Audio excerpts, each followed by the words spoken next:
The carnival was alive with laughter, flashing lights, and the sound of cheerful music playing from every direction. The scent of popcorn and cotton candy filled the air as I held my son Jake's tiny hand, guiding him through the crowd. At 6 years old, he was full of energy, pointing at everything in awe: the towering Ferris wheel, the spinning teacups, the game booths promising oversized stuffed animals. It was supposed to be a perfect night. But in the blink of an eye, my worst nightmare came true. One moment, Jake was right beside me, tugging my arm excitedly toward a balloon vendor. The next, he was gone. Panic surged through me as my head whipped around, scanning the sea of people. Jake? My voice trembled as I called his name, my heart pounding harder with every second that passed. No answer. No sign of him. My stomach dropped. Had someone taken him?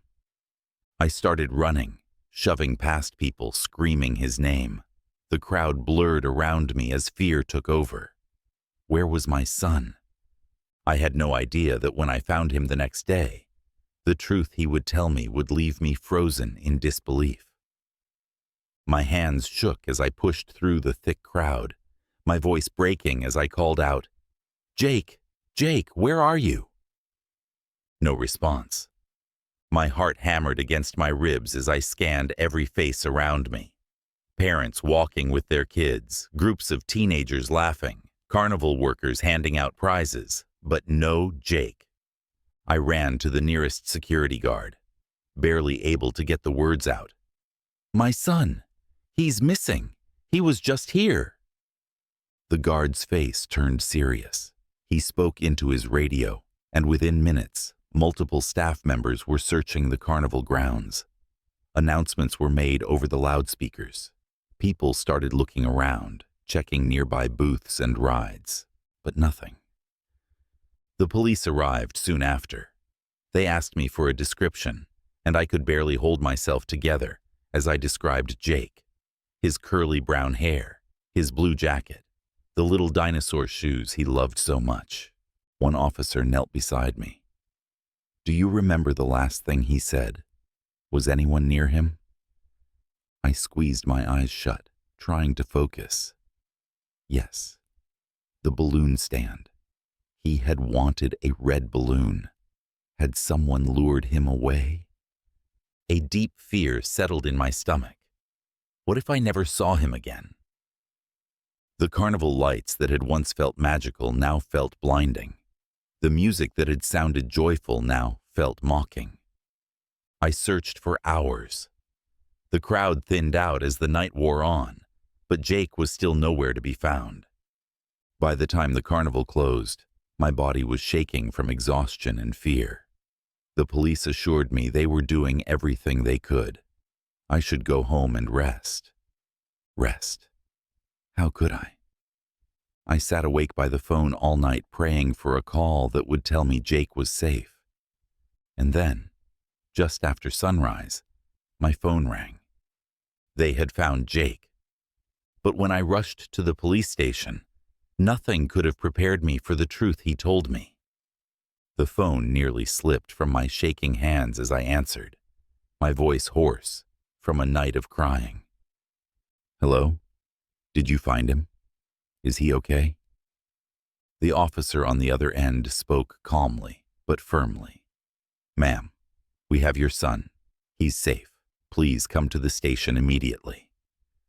I didn't even bother putting on shoes. I grabbed my car keys and ran out the door, my pulse racing.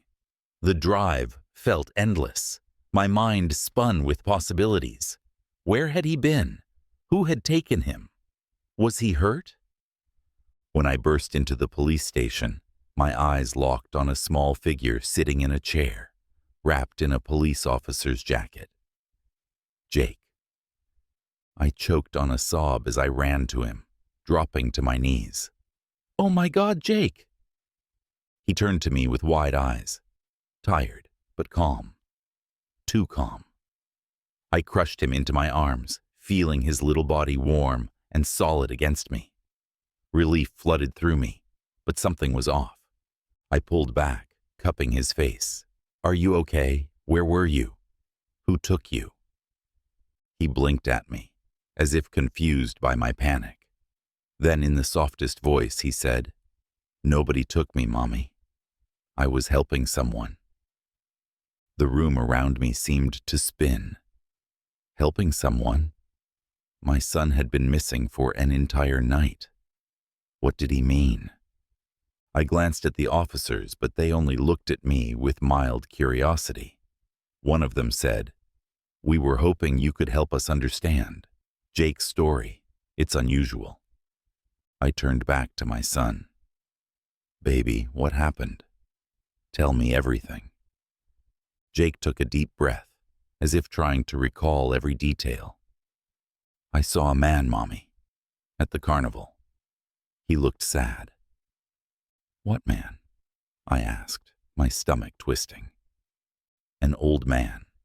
He was sitting near the balloons. He asked me for help." My throat tightened. "Jake, what kind of help?"